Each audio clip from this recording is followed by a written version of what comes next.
સત્યની સાથે જનતાનો અવાજ। નમસ્કાર, આપ જોઈ રહ્યા છો 24 ન્યૂઝ નેટવર્ક। હું છું એન્કર અર્પિતા પટેલ। 24 ન્યૂઝ નેટવર્કમાં આપનું સ્વાગત છે।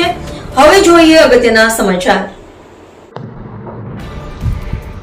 રાનેરમાં ફૂલકાજલી વ્રતની પરંપરા ભાવભક્તિ સાથે ઉજવાઈ। કાંકરેજ તાલુકાના રાનેર ગામે શ્રી મહામુનેશ્વર મહાદેવ મંદિરે શ્રાવણ માસના ત્રીજા દિવસે વર્ષોથી ચાલી આવતી ફૂલકાજલી વ્રતની પરંપરા આ વર્ષે પણ ધાર્મિક માહોલ અને ભક્તિ ભાવપૂર્વક સાથે યોજાઈ હતી।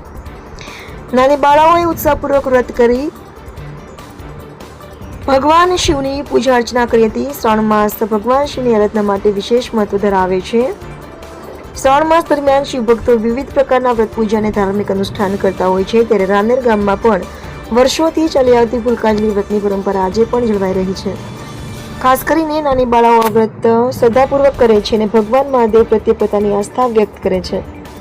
ફૂલકાજલી વ્રતના દિવસે વહેલી સવારે નાની બાળાઓ ઉઠીને નાહી ધોઈને સ્વચ્છ વસ્ત્રો ધારણ કરી શ્રી મહામુનેશ્વર મહાદેવના મંદિરે પહોંચી હતી।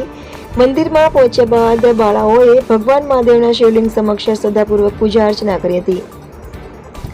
શિવલિંગ પર જળાભિષેક સહિતની ધાર્મિક વિધિ કરવામાં આવી હતી અને ભગવાન શિવને ફૂલ અર્પણ કરી ભક્તિભાવપૂર્વક આરાધના કરવામાં આવી હતી। આ ધાર્મિક વિધિ દરમિયાન બ્રાહ્મણ અતુલભાઈ દ્વારા શ્લોકો અને મંત્રોચ્ચાર સાથે વિધિવત પૂજા કરવામાં આવી હતી। મંત્રોચ્ચારથી સમગ્ર મંદિર પરિસરમાં ભક્તિમય વાતાવરણ સર્જાયું હતું। ફૂલકાજલી વ્રત કરનાર બાળાઓએ આખો દિવસ ઉપવાસ રાખ્યો હતો। રાનેર ગામમાં વર્ષોથી ચાલી આવતી આ પરંપરા માત્ર ધાર્મિક વિધિ પૂરતી મર્યાદિત નથી, પરંતુ નવી પેઢીને પોતાની સંસ્કૃતિ, સંસ્કાર અને પરંપરા સાથે જોડવાનું પણ કાર્ય કરે છે। શ્રાવણ માસ દરમિયાન મહાદેવ મંદિરે ભક્તોની અવરજવર રહે છે। ખાસ કરીને શ્રાવણ માસના પવિત્ર દિવસોમાં મંદિરમાં વિવિધ ધાર્મિક કાર્યક્રમો અને પૂજા અર્ચના કરવામાં આવે છે। આવી વર્ષો જૂની પરંપરાઓ આજે પણ ગામડાના સામાજિક અને ધાર્મિક જીવનમાં મહત્વનું સ્થાન ધરાવે છે।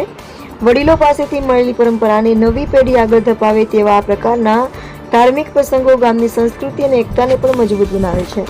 અહેવાલ અમરસિંહ જાદવ।